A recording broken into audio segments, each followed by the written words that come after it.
defend and protect the environment is also a matter of responsibility towards human people and the human person. Sustainability in the beginning was a very simple notion. It was created in Germany in the 18th century by some forest managers. They had come up to understand that don't cut down more trees as will grow up. Because if you cut down more than can grow up, you end up not having any trees any longer. So it's not a sustainable business if you do that. When I was born, we were 3 billion people on this planet. 3 billion. Today, we are 7 billion people and something, and we're growing. And we know that by 2050, all the projections are that we will be 10 billion people. Which means that within 100 years, basically 1950 to 2050, we would have more than tripled the population on this planet. And the additional problem is that all of this growth is taking place in developing countries. Europe is not seeing demographic growth. The United States are not seeing demographic growth. Japan is not seeing demographic growth. All of this growth is happening in the poor part of this world. So there is a very, very important increase in demand for better life that is coming up to us. And we need to find ways of allowing these people a life that is comparable to ours. And if we do this in the way in which we produce and consume here in Europe, the scientists tell us that we probably need 2 to 3 planet Earth. Now, there's a lot of people who believe technology is going to provide the answers. I haven't heard anyone who says that within the next 30 years we will be able to clone planet Earth, and suddenly we will have a second or a third planet Earth. So we need to dramatically, because the next 30 years, the next 40 years is a very short period of time, we need to dramatically do things differently, because we finally are beginning to understand that this planet Earth is the only planet on which life, as we know it, exists. And if we don't respect this planet, then the planet will continue to live, but we may disappear on the planet. If we continue to warm up this planet by burning fossil fuels in the way in which we do for the moment, climate change is going to accelerate, and this planet will become pretty unlivable for human life. It doesn't mean that the planet dies, but the humans on the planet may die. So we have a big interest in making sure that this planet survives in conditions that allow us to survive. And that's a big challenge. So what does it mean in concrete terms? When I started doing in the last year the research for the Commission President to look at what is Europe's role in making sure that this planet is managed in a more sustainable fashion, I started looking obviously at, well, are our policies today sustainable? Are they measured? Do we have information? And the more you look at the different areas, you find that a lot of the European policies are not sustainable in the form in which they are today. We still very largely produce by digging out materials out of the soil, by making products, and when we don't like the products anymore, we throw them away in landfills. We call this a linear form of production. And this form is just not sustainable because we are going to lack the raw materials in the future if we continue to just throwing them away at the end of the life. So we started developing the idea of circular economy. We need to make sure that those materials of which we have made products, when we don't like the product anymore, when I don't like my phone, I don't throw it away in a landfill, but I put it back into a factory where the materials that are contained in here are separated again, and clean new secondary raw materials are produced, and then this old phone can become a new phone for the next generation.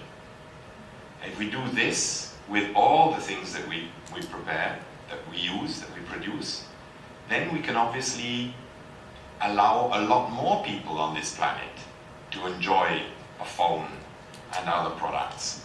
We don't use as much raw materials. We have to become a lot more energy efficient, and we have to produce energy differently.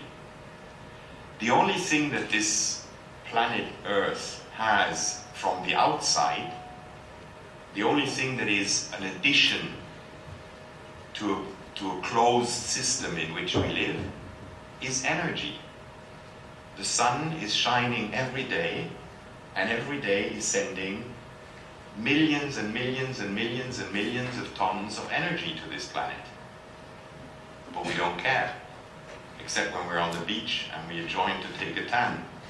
But we can use this energy rather than to burn fossil fuels, whether it's petrol or gas or whatever it is. By burning those materials, we deposit CO2 and other greenhouse gases in the atmosphere, and the result is that this planet is seeing dramatic climate change. Sometimes we've called this warming up of the planet, and it's a bit misleading notion, because the planet is not going to warm up everywhere. The planet is going to warm up in some places, mainly in the tropical area of the planet. In some parts of Europe, southern Spain is predicted to become basically a median temperature of 50 degrees in the next 15 years if things go on. You can imagine what that means for the people living there, or for planting vegetables or anything of the rest that we're doing in this area for the moment. So we are, for the moment, in the way in which we act, we're destroying our own future. We're destroying not so much my future very largely lies behind me, but your future is still there. And your future is going to be determined by climate change. Your future is going to be determined by the air pollution that we have, the massive cars that we have in our cities. And here in Europe, we like using diesel engines of all possible propulsion measures. We produce fine particles, we produce nitrogen, and all of these are cancerogenous. And Petterle said that he has beaten cancer. I think a lot of us are not going to be that lucky. And if I simply apply statistics in this room, there are a number of you that are looking forward to very short-lived future.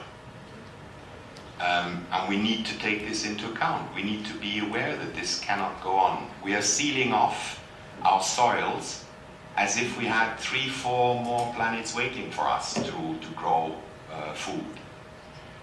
We lose, alone in Europe, 1,000 square kilometers of agrarian soil in a year. That's the surface of Berlin. Every year we lose this to produce food in Europe. Every 10 years, one entire member state disappears, Cyprus.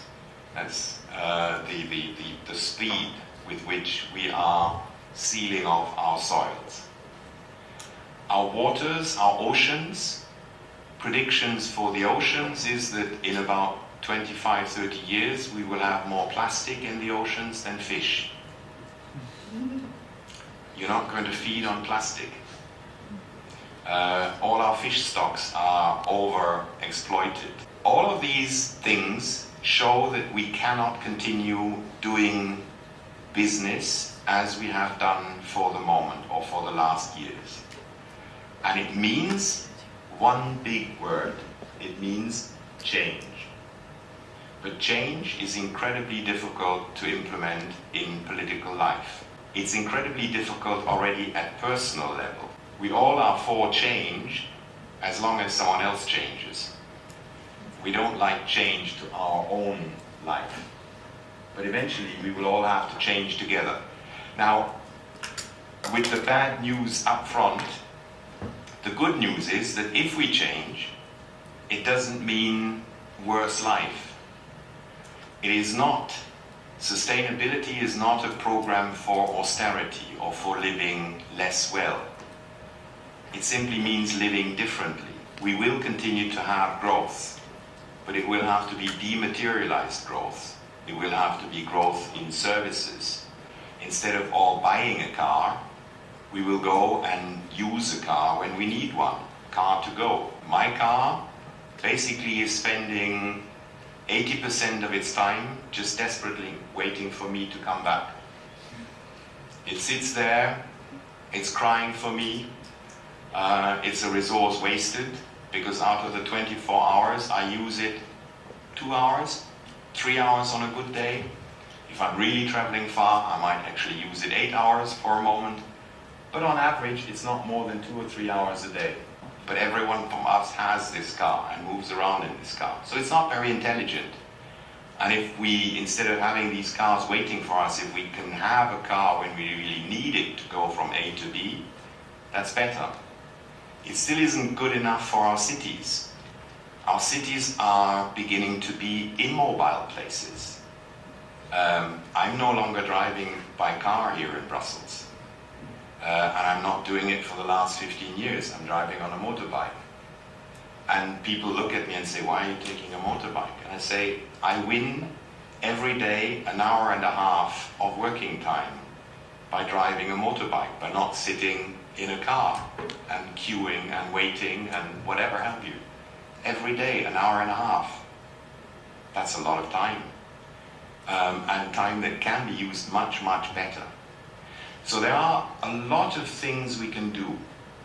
We can produce food differently. We don't need to use all this pesticide. We don't need to use all these fertilizers. There are forms of growing food that are just as efficient and that actually make better revenue for farmers because they don't have to pay for all these pesticides and fertilizers and big tractors and big engines and all of these things. But they can still produce and get as much and get a better revenue for them. But it means we have to organize things. We as consumers, but I don't believe that the consumers alone will be making this change. I have been working for 40 years for the European Union, for the Commission of the European Union. Sometimes I call myself a government junkie. I believe in government. I think that in a society there is a role for government. Government should set rules of what in a society we accept and what we don't accept. If we know that the financial system that we live for with the moment is just putting enormous amounts in highly speculative funds, in highly speculative financial products, that we know are going to explode in our face at one point, just as the Lehman Brothers crisis came upon us and created a big economic crisis for all of us. We know that these kind of financial practices create these kind of reactions. If we know it, it's our duty, I believe, as government to say, we don't want this. In many, many instances, we need to begin to rethink. We need to talk to politicians. We need to tell politicians that the way we are acting for the moment, you have no future. But we know that we can act differently, and then you do have a future, and you have a better future. Whether you're from Colombia, or whether you're from Africa, you're from Asia, or you're from Europe. We are living together on this one planet, and we need to make sure that we jointly manage it. And that's why last year the creation of these Sustainable Development Goals that the United Nations decided was such a fantastic step forward. All 180 odd countries that are part of the UN family have signed up to these 17 SDGs.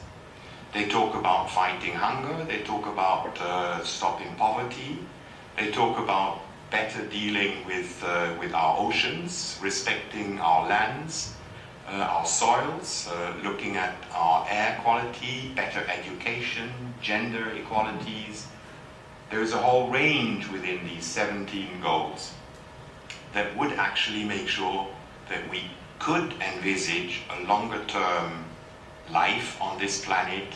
But the Commission has just recently, last week, put out a major communication following up on the SDGs and trying to elaborate how, at the European level, the Commission envisages to move forward to assess the impact of its policies on sustainable development goals and to see what changes are necessary.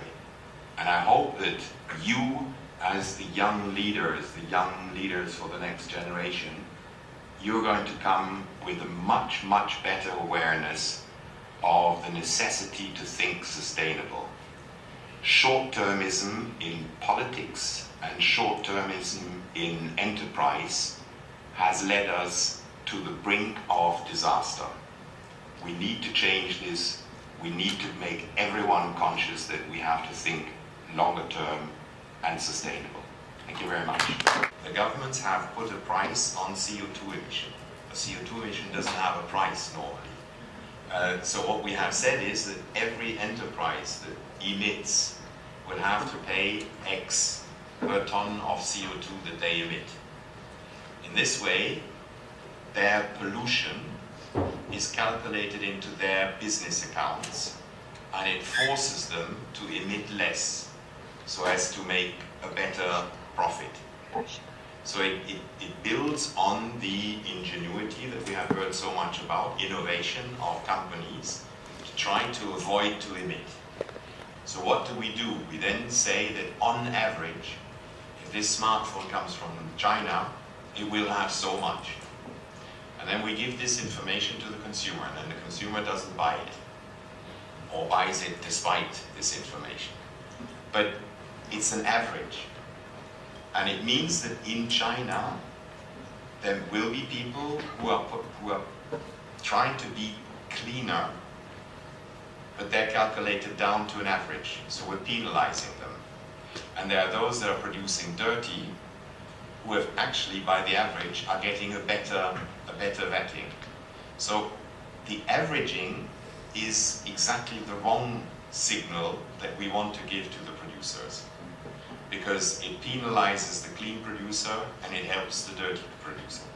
So we need to be very careful in this. I think we need to go wherever possible to the polluter, to the producer. He knows what procedure he uses. We can measure on that site how much emission comes out, and we make them pay for that emission. And that means that the production circle, the way in which we produce, is changed. But it does require government action. Then we come to the health issue, and here is one of the reasons why I'm now in Oxford.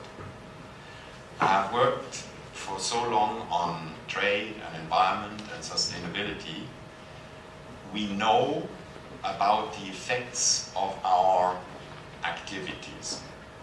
We know better than any of the generations before us. We know what our diesel engines emit. We know what fossil fuel burning produces. And in governance, we still don't do the prevention. And I want to understand better why it is that our governance stubbornly refuses to take preventive action. Preventive action would be so much cheaper. I was talking to a minister about this, and he said, if I do this, I basically think you're right, but if I do it, I will have to raise taxes, I will have to tell people that they have to leave their houses and build a house somewhere else. Even if I help them, they will hate me. So I will be very unpopular. If, however, I don't do anything, and I wait for the next flood, and then I put on my rubber boots, and I go from house to house, and I shake hands, and I say, I'm very, very sorry. It's really very, very tough what happened to you. Then they will love me. So, the smart way, the rational way for the politician is, don't do anything, wait for the shit to happen, and then you shake hands, and you're going to be re-elected. If we as consumers don't understand this and act against it, this is how it's going to continue.